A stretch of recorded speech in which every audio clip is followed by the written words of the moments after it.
یہ جو سورت اخلاص ہے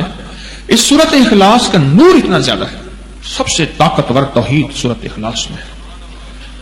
اور اللہ پاک جل شانہ میرے رب کو توحید بہت زیادہ پسند ہے، سورت اخلاص میں ہے،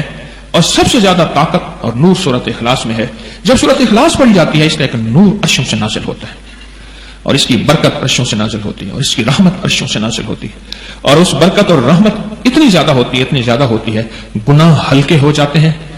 اور نور بھاری ہو جاتا ہے،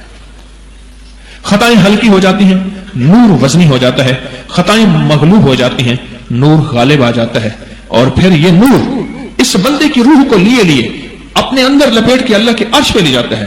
اندر گناہگار ہے، باہر نیک روح ہے، نیک نور ہے سورت اخلاص کا، اور اندر گناہگار روح ہے، اور اللہ کی بارگاہ میں پیش یوں کرتا ہے جیسے کہ مجرم بیٹا تھا، کوئی برادری خاندان کا بڑا ہاتھ میں ہاتھ لیے لے آیا، کہتے میری لاج رکھ لے، معاف کر دیں، میری لاج رکھ لیں، معاف کر دیں، اس نے آپ کو بہت ستایا،